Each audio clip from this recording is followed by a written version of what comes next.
Insulators. Insulators, yeah. I'm sure they are. Do you want to look it up real quick? Yeah. Just to make sure. I'm pretty sure We've got insulators. these round things. These round things that you'll find in the end of your battery, and if you don't use that battery. Battery safety. Right, okay, cool. We are back at the e-cig shop. Me and my boy. Hey. I was supposed to like say Tom or... Yeah, no, I realised that I was already committed to hey. It's another video in the series of like how to vape basics sort of like stuff. Things that we quite often get asked questions about. And we thought we'd make some videos for you guys to refer to, innit? It's not a whole shebang because we're not going to go into Ohm's law or anything like that. It's your battery safety basics. Battery safety basics, yes. So if you're concerned with Ohm's law, amp ratings and specific resistances for specific batteries and things like that, this isn't going to be a video for you. This video is aimed at people that are more often than not, or hopefully all the time, using regulated devices, which he has one. Cool. We're back now through the magic of video editing. You're welcome. Regulated devices. This is a regulated device. What is it, Tom? It's yours. You tell him. Drag S. Okay, yeah, it's a Drag think S. for a second, yeah, it's Drag S. This is a regulated device with an internal battery, meaning you won't see these with it. These are batteries that you would take out of the device. Voila. So this is a more typical regulated device, the Osmodus Midicon V2. It's a regulated device because you can select the wattage that it uses. If you can change the wattage, it's regulated. If you can't change the wattage, it's unregulated, or it's a mech or a mechanical device. We're not going to get too much into that. We're going to look at regulated and unregulated. So regulated, change the wattage. Unregulated, it does it for you basically. The Drag S was a device with an internal battery that you don't take out. You just plug in the USB cable, or you can get ones where you can take the batteries out. This is a poor example of one. Don't worry. I don't know if it's yeah. It's a good example of one. We'll have a closer look at them in a minute, but just for now. There you go. This is a good example of a removable battery. Take a little look at it. We'll look closely in a moment, as I say. And any one of these is an example of a bad external battery. And you could probably see why straight away, but we'll go into a bit more detail in a moment. Benefits to removable battery devices versus ones with internal batteries are they tend to last longer. The computer parts inside these devices will have, you know, a life to them. But when you could take the battery out and charge it, it prolongs the life of the computer parts inside the device. Is a basic way of saying it. But if you're plugging your device in through here to charge it, the current is going through all the computer chips and such to the batteries at a specific amp that might not be suitable for the computer parts. Whereas if you take it out and put it in a external battery charger, which we will grab one right now. Just an example of one. This is the X-Star VC4. I don't know what VC stands for. Come back in. There we go. Don't know what VC stands for, but 4 is regarding the number of batteries you can fit in it. So in this device, you can fit 4 of these type of batteries or other types of batteries to charge all at the same time, which is what we would always recommend you do if you purchase a device that requires or that can have the batteries taken out and charged. We always recommend you do that because it will just have your device living longer and there's just less room for errors. There are all different types of these. Our cheapest one's a tenner, and I think our most expensive one is like close to £40. But the £10 one honestly will do you when we've got them in stock. If you're in a pickle, you don't have your battery charger with you. Say you're out staying in a hotel, for instance, and you didn't take a battery charger with you. Most people won't. Plugging in, charging these devices through USB every now and then isn't a problem. But if you do it continuously, the whole device is just going to die much quicker. Those devices with internal batteries, when they do die, you tend to just have to buy a whole new device.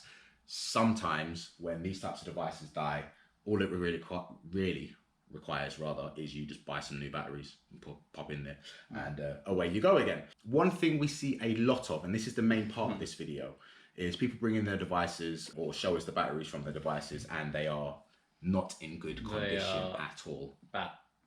There is a reason batteries have these wraps on them. More times than not, and what we would definitely recommend people do when needed is rewrapping the batteries for when the batteries are in a poor condition like this. So we'll have a closer look in a moment, but I'll explain now. You never want any part of the silver part or the shiny part, the metal part of the battery exposed, other than straight on the bottom or at the top. If you can see the metal part anywhere else on the battery, so if there's a little gouge in it here or something like that, then rewrap the whole battery, because if anything makes contact with the battery whilst the battery is in use, then if you've got a regulated device, the device will just stop working. If you're using a mechanical device, then that's when those horror stories occur with batteries go pop and fizzle and bang. But this is why we steer people away from mechanical devices unless they really know what they're doing. More times than not, if you need your batteries rewrapping, we'll give you some wraps for free. If you want some for free, get in contact with us via Facebook is probably the best way. For the cost of postage, we'll just send you some out. What did they say? What did they say on YouTube? You don't watch too many vape videos, do you? No, we're gonna take it down. Yeah, we're gonna go take it down and have a look at it a little bit more detail now with the closely up lens. Cool.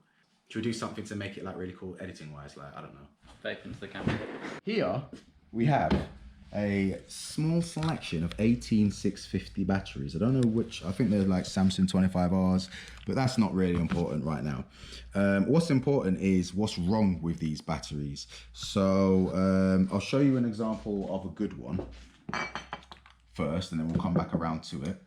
So this is a very, very well wrapped 18650 battery. As you can see, there's nothing exposed on the body of it. The top is nice and neat. You know, we like it nice and neat, everything tucked away. And the bottom is nice and neat as well. And these are some poor 18650s. So this one, you've got an exposed battery there. And I don't know if you can see on this with the poor lighting we have here in the shop, but there's some scratching and stuff on there.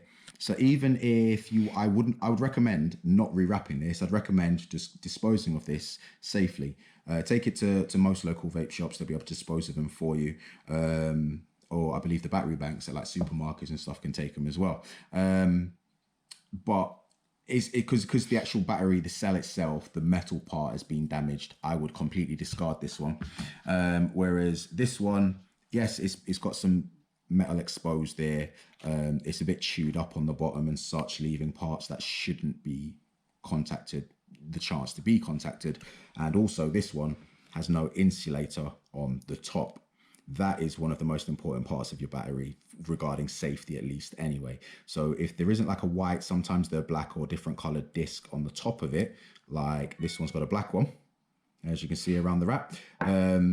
If you can't get hold of one of these to put back in place, discard the whole battery, please. And this again, the insulator's in place, but as you can see, there's some denting or damage to the top button there. And other than that, that would be fine. But because there's been some damage to the top there, it's actually pushed in a bit. I'd definitely recommend discarding that. So the only one out of all of these, those three, sorry, that I just showed you that could be rewrapped based on my recommendations and, you know, best practices would be this one, because the top is okay. There is no scratches to the body of the battery underneath the wrap or anything like that. All you got to do is get an insulator, which are very, very cheap. You usually buy them in bulk, like 50 for a couple of quid. And when you rewrap it, you can pop that back in place and it'll be good to go again. So we will actually rewrap this one. I'm going to show you one that has been rewrapped. It's not bad. It's just not the best of rewraps. There's still some wrinkles in it, as you might be able to make out, which can be taken out with a bit of heat. I'll show you how in just a moment. But that's just going to make it a little bit more awkward to fit back in the device if the battery sleeve that the batteries go in is very tight. This may make it difficult to get back in. And the bottom as well is too easy to catch on something. Sometimes there are plates in the bottom of the battery trays and you have to slide the battery in.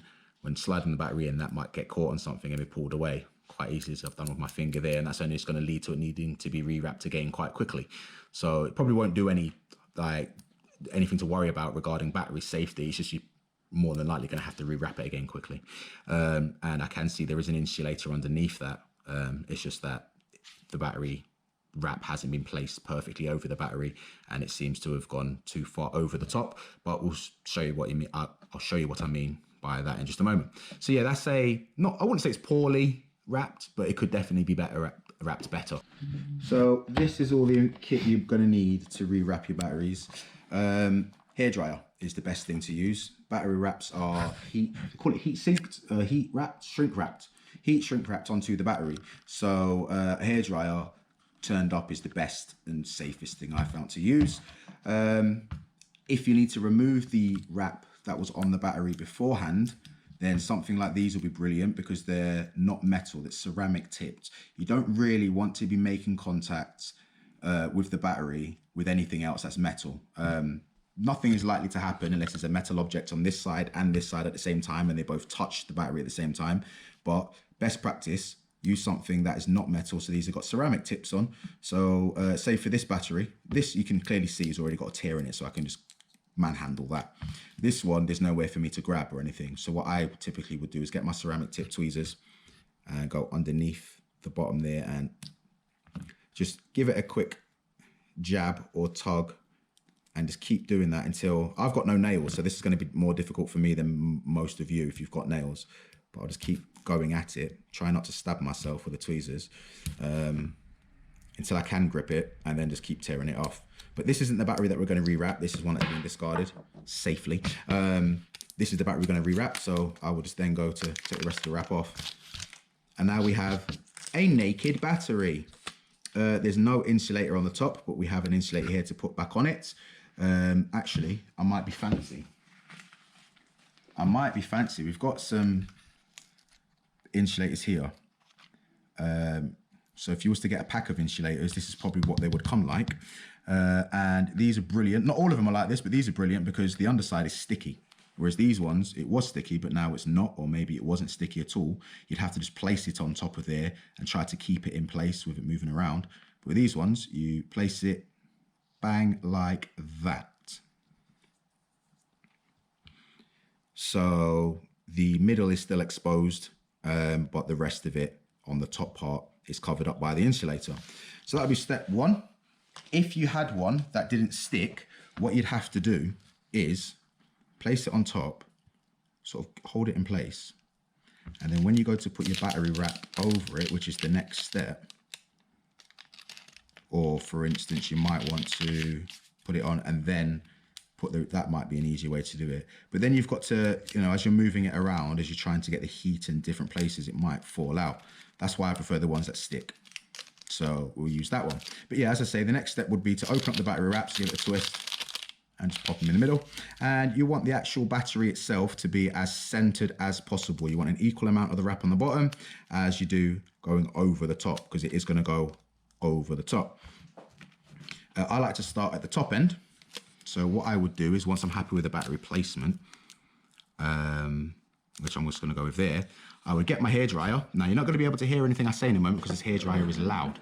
So what I would do is get the hairdryer, I'll turn it on to a nice heat, and I would keep just applying the heat to the battery, moving the battery around. And as I do that, you're going to see the battery wrap shrink around the battery nice and tight. It may be a little bit too hot to do by hand if you've got gentle fingers like me. So getting your ceramic tip tweezers again might be handy because you can just move the battery around whilst you're getting the wrap to shrink to it. I keep thinking sink, heat sink. I'm trying to build a PC at the moment, so I'm thinking heat sink, but it's heat shrink. So yeah, excuse me for just a moment while I crack my hairdryer on and get this sorted out.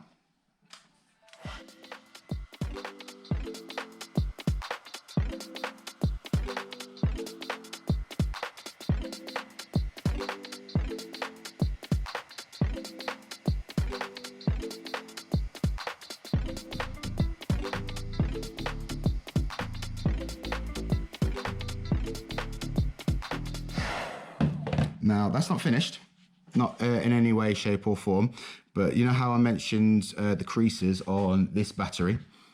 Yeah, that's fine. This probably would do the job just fine as it is, but it doesn't look as good as it could, and I like my things to look as best as they can. So, as with this one, there's some creases and wrinkles in it. There's still creases and wrinkles in this.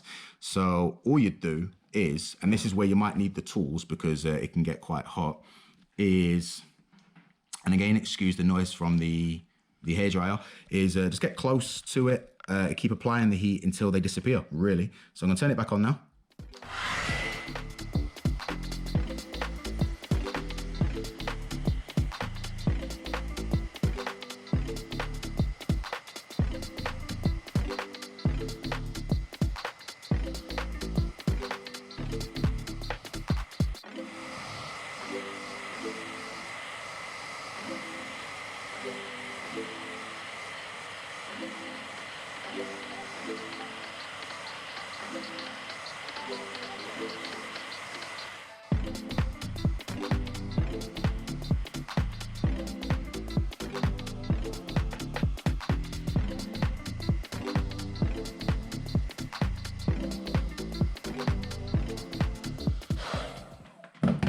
Nah, it's not perfect. Obviously, it was a little bit twisted as I put the battery wrap on there because the Mixology logo is no longer straight.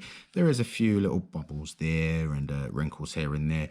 You may never, sometimes it's like a permanent crease on each side of the battery wrap because they come flat. So don't be surprised if you're never going to always get that bit spot out, but that is perfectly okay to use. There's not much in the ways of wrinkles and bubbles on it. It's a little bit there. So like I say, that's going to be easy to catch and tear off again. So if that ever does happen, I'll have to do the whole thing again. But that is a re-wrapped 18650. And you do that the same for 2700s, 2700s, any different size battery, as long as you've got the right size battery wrap for it. And I'll show you those other battery wraps that we had in a little bit more detail there. So that is the phony Hulk one. I'm sure Marvel are going to love that we're using these images on there. There's a Spider-Man one. We've got some Transformers ones. And like I say, you can get plain ones that are a bit bigger as well. So this one probably shot better.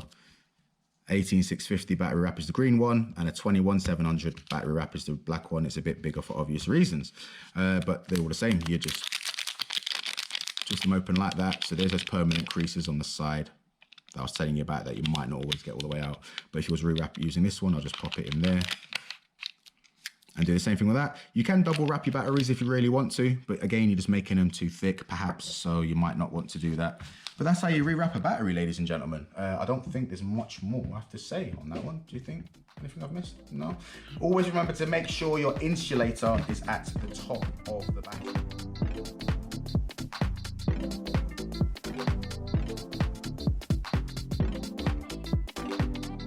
Nice and neat on the top. Nice and neat on the bottom. Little to no wrinkles. There's a little bit of a, what do we call that there? A nag there. Bubble. A little bit of a swoosh there, but still quite flat against the battery, so we're okay. And we're good. That's a very good wrapped battery. Well done, Ryan.